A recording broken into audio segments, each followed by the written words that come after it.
আচ্ছা ধরো তোমার কাছের কোনো মানুষ, যেই মানুষটিকে তুমি অনেক বেশি বিশ্বাস করো, হঠাৎ জানতে পারলে ওই মানুষটি তোমার বিরুদ্ধে ষড়যন্ত্র করছে, তোমার ক্ষতি করার চেষ্টা করছে, তুমি বিপদে পড়ো এমন প্ল্যানিং করছে। এটা জানার পরে কি করবে? নিশ্চয়ই তার সঙ্গে আরো বেশি মিল দিতে চাইবে না, তার সঙ্গে আরো বেশি ঘনিষ্ঠ হতে চাইবে না। তুমি কি করবে? আস্তে আস্তে সেখান থেকে সরার চেষ্টা করবে এবং অনেক বেশি সতর্ক থাকবে, তাই না?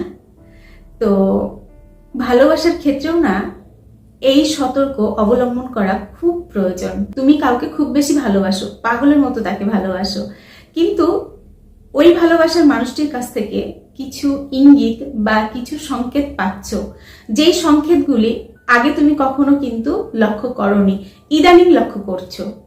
তখন কি করা উচিত? তখন তোমাকে কিন্তু সতর্ক হওয়া উচিত।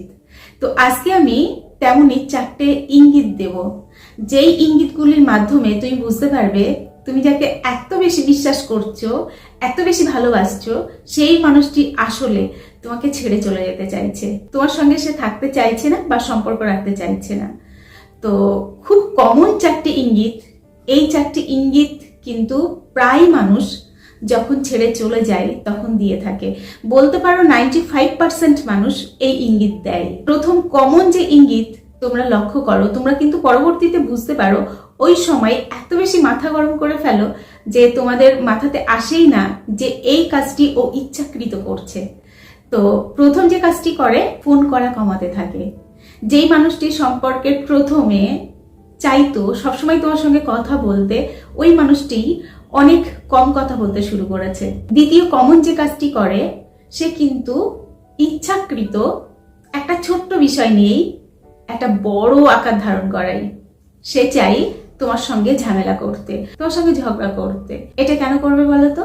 কারণ যত ঝামেলা পাকানো যাবে তুমি রেগে যাবে, তুমি বাজে বাজে কথা বলবে, আর ওই বাজে বাজে কথাগুলোই কিন্তু ঢাল হিসাবে সামনে তুলে ধরবে। সে বোঝাবে যে তোমার সঙ্গে থাকা যায় না এই কারণে তুমি খুব বাজে একটা মানুষ, তোমার ভাষা ভালো নাই, তোমার কথাবার্তা ভালো নাই, তোমার মুভমেন্ট ভালো নয়, তো আমি তোমার সঙ্গে থাকবো না, এটাই কিন্তু সে বলবে। 3 নাম্বার যে লক্ষণটি তুমি দেখতে পাবে সেটি হলো যে তোমাকে এড়িয়ে চলার চেষ্টা করবে। আগে যতটা স্মুথলি মিশতো, আগে যতটা তোমার সঙ্গ চাইতো, এখন কিন্তু তোমার সঙ্গ একদমই তার ভালো লাগবে না। বুঝতে পারলে? আর 4 নাম্বার যে কাজটি করবে, সে অভিযোগ করা শুরু করবে। ওই সময় তোমার প্রতি অভিযোগের পাহাড় জমতে শুরু করবে, অনেক অভিযোগ করবে, প্রতিটা কথাই অভিযোগ আনবে এবং তোমাকে উত্তপ্ত করার চেষ্টা করবে। ঠিক এই জায়গাতেই তোমরা ভুল করো, তার পেতে রাখা ফাঁদে খুব ইজিলি তোমরা ঢুকে পড়ো এবং সেটাই কিন্তু হাতিয়ার করে সে তোমাকে ছেড়ে খুব সুন্দরভাবে চলে যায় এবং এমন ভাবে চলে যাবে তোমার তখন মনে হবে যে সব দোষ আমার জন্যই চলে গেল। আমি যদি ওর সঙ্গে খারাপ ব্যবহার না করতাম বা বাজে কথা না বলতাম তাহলে এটা ঘটতো না। আমরা কি করি বলতো? নিজেকে দোষ দিই। কিন্তু এটা যদি আমরা আগে থেকে জেনে যাই যে ওই সময় আমি ওই কথাগুলি বলেছিলাম বা ওরকম ব্যবহার করেছিলাম, তার কারণ ও আমাকে বাধ্য করেছিল, ওর প্ল্যানিংই ছিল যাতে আমি এরকম কিছু করি আর ওর যেতে সুবিধা হয়। এটা যদি আগের থেকে তুমি বুঝতে পারো তাহলে কিন্তু তার পাতা ফাঁদে তুমি কখনোই পা দেবে না, তুমি কিন্তু অনেক বেশি সচেতন হয়ে বিষয়টা ডিল করবে। তো এই জন্যই তোমাদেরকে এই কমন 4টি ইঙ্গিত আগের থেকে জেনে রাখার জন্য বলছি। তুমি যদি আগে থেকে জেনে রাখো তাহলে কিন্তু তুমি নিজে একটা এমন পরিবেশ তৈরি করবে যাতে করে তাকে কান্না করতে হয় তোমার জন্য। এটাই আজকের বিষয়বস্তু, এটাই আজকে তোমাদেরকে শেখাবো। তো চলো আগে আমরা প্রথম ইঙ্গিতটা ধরার চেষ্টা করি। সে যখন ফোন আর করতে চাইছে না, অনেক পর পর হয়তো তোমাকে কল করছে এবং বেশিক্ষণ কথা বলতেও চাইছে না, তখন তোমরা কি করে ফেলো বলো তো? রেগে যাও, প্রচুর রেগে যাও যে কেন কথা বলছো না, আমাকে কেন সময় দিচ্ছ না, আমি কি করেছি তোমাকে বলতে হবে, কেন কথা বলতে আমার সঙ্গে তোমার ভালো লাগছে না। এই যে তোমার রাগ হতে শুরু করলো, এই রাগ কিন্তু বাড়তে থাকবে, আরো চাইবে যে তুমি আরো বেশি রেগে যাও এবং এমন কিছু কথা বলো যেই কথার পরিপ্রেক্ষিতে একটা বড় ঝামেলা তৈরি হয়। এটা কিন্তু ওর প্ল্যানিং। আর তোমরা কি করো? রেগে গিয়ে ঠিক এই কাজগুলি করে ফেলো, উল্টোপাল্টা ভাষায় কথা বলে ফেলো, তার সঙ্গে বাজে ব্যবহার করে ফেলো, কান্না করে ফেলো, অনেক বেশি কিন্তু ইমোশন হয়ে পড়ো এবং তাকে কিন্তু বারবার অনুরোধ করতে থাকো যে প্লিজ আমার সঙ্গে ভালো করে কথা বলো, আমার কষ্ট হচ্ছে। যে কথাগুলি কমন কথা, বলাটাই স্বাভাবিক, কিন্তু ও তো চাইছে তুমি এই কষ্টটা পাও। ঠিক এইখানে তোমরা যদি এই কাজগুলি না করে একটু বুদ্ধি করে যদি তুমি নিজেই তার সঙ্গে কথা বলা কমিয়ে দাও এবং তাকে বুঝিয়ে দাও যে ঠিক আছে তুমি কথা বলতে চাইছো না, তোমার প্রবলেম হচ্ছে কোনো, আমারও কোনো কিছু যাই আসে না, এটা যদি বুঝিয়ে দাও এবং তুমি যদি নিজে থেকে তার সঙ্গে দূরত্ব মেনটেন করতে শুরু করো, তখন কিন্তু তার সাইকোলজিতে গিয়ে আঘাত লাগবে। সে কিন্তু এটা ভাববে কি হলো বিষয়টা, ওই আমাকে পাত্তা দিতে চাইছে না, আমি ওকে পাত্তা দেব না বলে ঠিক করেছি, অথচ দেখছি ওই আমাকে ততটা গুরুত্ব দিচ্ছে না, এটা কিন্তু তার মনে হবে। কিন্তু যেটা ঘটে, তোমরা ভয় পাও, এটা ভাবো যে ও আমাকে পাত্তা দিচ্ছে না, এই মুহূর্তে আমাকে অনেক বেশি কল করা প্রয়োজন, অনেক বেশি টেক্সট করা প্রয়োজন, কারণ এগুলো না করলে হয়তো সে আমাকে পুরোপুরি ভুলে যাবে। এই ভ্রান্ত ধারণা থেকে বার হতে হবে। তোমাকে এই ইঙ্গিতটা বুঝতে হবে যে সে তোমার সঙ্গে কথা বলা কম করছে, এর অর্থ তার কিন্তু তোমাকে ততটা ভালো লাগছে না, সে কিন্তু তোমাকে ততটা চাইছে না, তার জন্যই কিন্তু কথা বলতে চাইছে না। তো এই ইঙ্গিতটা যদি বুঝে তুমি সেই মতো অ্যাকশন নাও, তাহলে কিন্তু তুমি নিজেকে ভালো রাখতে পারবে, অতটা বেশি কিন্তু তুমি ভেঙে পড়বে না।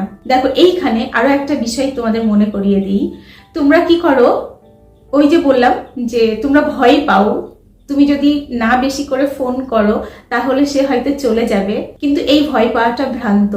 তার কারণ তুমি যদি 100 বার কল করো তাহলে তার কাছে কিন্তু অ্যাভেলেবেল হয়ে যাবে, সে এটা ভেবে নেবে যে আমি ছেড়ে আসছি, এতে ওর কষ্ট হচ্ছে, এতে তার চলে যেতে আরো বেশি সুবিধা হবে। কিন্তু সে ছেড়ে যাওয়ার সিদ্ধান্ত নিয়েছে, ওই সময় সে যদি বুঝতে পারে যে তুমি পুরোপুরি নর্মাল, তোমার কিছুতেই কিছু যাই আসছে না, তখন কিন্তু ওর এটা মনে হবে যে ও আমাকে ভালোবাসেনি, ও নিজেকে দামি মনে করছে, বা আমি হয়তো ভুল কিছু করছি, আমি ওকে হারিয়ে ফেলবো হয়তো। 100% বলছি, এটা কিন্তু তার মনে হবে।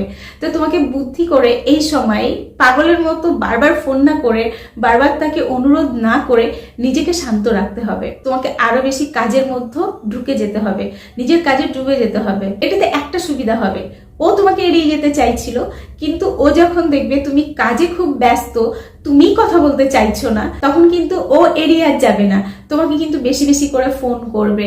আমরা না এটাই করি, যখন দেখি একটা মানুষ আমাদের পিছনে পিছনে ঘুরছে তখন আমরা তাকে অতটা পাত্তা দিই না, কিন্তু যখন দেখি যে মানুষটি আমাকে পাত্তা দিতে চাইছে না, তখন কিন্তু আমরা তাকে পাওয়ার জন্য উতলা হয়ে উঠি। এই উতলা ভাবটা বা এই অনুভূতিটাই তোমাকে কিন্তু তার মতো এনে দিতে হবে। কখনোই তুমি পাগলের মতো তার কাছে প্রেম দাও, ভালোবাসা দাও, এই কথাগুলি একদমই বলবে না যে আমাকে ছেড়ে কেন যাচ্ছ, আমি বুঝতে পেরেছি তুমি আমাকে ছেড়ে যাওয়ার জন্য এরকম এড়িয়ে যাচ্ছ, আমার সঙ্গে কথা বলতে চাইছো না, এই কথাগুলি ভুল করেও বলবে না। তুমি জানো যে সত্যি সত্যি ও চলে যাবে বলে ফোন করা কমিয়ে দিয়েছে বা টেক্সট করছে না। এটা জানার পরে তোমাকে কিন্তু নিজেকে স্থির রাখতে হবে। তোমরা এই স্থির থাকতেই পারো না, কারণ আমাদের মাথার মধ্যে না তখন প্রচুর উল্টোপাল্টা চিন্তা আসে, মনে হয় যে দামি কিছু হারিয়ে ফেলছি এবং তার জন্য কিন্তু রেগে যাই। আর রাগ হলে কিন্তু আমরা কি কথা বলি আমরা নিজেরাই জানি না, তো তখন অনেক বাজে বাজে কথা বলে ফেলি। আর ওই কথাগুলি কিন্তু আগেই বললাম, সে ওই কথাগুলিকেই টার্গেট করে ওই কথাগুলি বারবার তুলে তোমাকে মনে করিয়ে দেবে যে তোমার এই ব্যবহারের জন্য, এই কথার জন্যই আমি ছেড়ে চলে যাচ্ছি। আর তখন তোমার মনে হবে যে আমি অপরাধী, আমি যদি কথাগুলি না বলতাম, আমি যদি ওই ব্যবহারটা না করতাম, তাহলে মনে হয় আমাকে ছেড়ে চলে যেত না। তার মানে মেন কালপিট আমি নিজেই। এটা কিন্তু তোমার মধ্যে গেঁথে দেয়া হলো, তোমার মনের মধ্যেও কিন্তু এটা বসানো হলো, যাতে তুমি নিজেকে অপরাধী বলে মনে করো, তাকে কোনো দোষারোপ না করতে পারো, সেই রাস্তায় কিন্তু তোমাকে ঠেলে দিল। এবং তোমরা কিন্তু পরবর্তীতে নিজেকে আর পছন্দই করতে চাও না, নিজের উপর রেগে যাও। অনেকেই রয়েছে নিজেই নিজেকে মেন্টাল টর্চার করে, তো এটা একদমই করো না। তাকে যদি তুমি সত্যি হারাতে না চাও তাহলে এর বিপরীত কাজগুলি করো। তার মনের মধ্যে ভয় ঢুকিয়ে দাও যে তুমি আমাকে হারিয়ে ফেলছো, তাকে এটা বোঝাও তুমি এই সম্পর্কটা নিয়ে আর ততটা ইন্টারেস্ট নও। এটা কিন্তু তুমি বুঝে শুনে করবে। তাহলে কি হবে, ও কিন্তু ভয় পাবে এবং তোমাকে, বিশ্বাস করো, ফোন আরো বেশি বেশি করে করবে। আগে যতটা ফোন করতো তার থেকেও কিন্তু ফোনের সংখ্যা বাড়িয়ে দেবে। তুমি যদি একটু বুদ্ধি করে তাকে একটু এড়িয়ে চলা শুরু করো, তখন তোমাকে সে আরো বেশি সময় দেওয়ার জন্য উদ্গ্রীব হয়ে উঠবে। এবং এই যে তুমি তাকে এড়িয়ে যাচ্ছ, এটা না কিছুতেই সে নিতে পারবে না। সে তোমার কাছে কিন্তু কান্না করতে শুরু করবে, একদম 100% গ্যারান্টি দিয়ে বলছি। কিন্তু তোমরা ভয়তে এই কাজগুলি করো না, ঠিক যেটা করা উচিত নয় সেই কাজগুলি করো। একটা বিষয় তোমাদের মাথায় রাখা উচিত, ও যখন তোমাকে এড়িয়ে যাওয়ার চেষ্টা করছে, তোমার সঙ্গে কথা বলতে চাইছে না, তোমার তো কষ্ট হচ্ছে। তুমি যখন এই কাজগুলি নিজে তার সঙ্গে করবে, তখন সেম কষ্টটা তারও হবে। আমরা সবাই নিজেদেরকে খুব দামি ভাবি, কখনো চাই না আমাদেরকে কেউ এড়িয়ে যাক বা আমাদেরকে কেউ অবহেলা করুক। এটা আমরা একদমই চাই না। আমরা অন্যকে অবহেলা করতে পছন্দ করি, কিন্তু আমরা চাই আমি তার কাছে রাজা বা রানী হয়ে থাকবো। কিন্তু তুমি তাকে রাজা রানী না বানিয়ে তুমি যদি তাকে ছুঁড়ে ফেলে দাও, তখন ওই মুহূর্তে দাঁড়িয়ে তোমার গুরুত্ব সে বুঝতে পারবে। একটা কথা মাথায় রেখো, তুমি যতক্ষণ না নিজেকে দাম দিচ্ছ, নিজেকে গুরুত্বপূর্ণ ভাবছো, ততক্ষণ অন্য মানুষ তোমাকে কিন্তু গুরুত্ব দেবে না। তো নিজেকে সবসময় স্ট্রং রাখো, নিজেকে ভালোবাসো।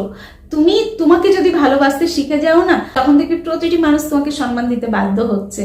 তো যখন তোমার ভালোবাসার মানুষটি তোর সঙ্গে কথা বলতে চাইছে না, এড়িয়ে যেতে চাইছে, তখন বুঝে নিও যে নিজেকে ইমপ্রুভ করা প্রয়োজন।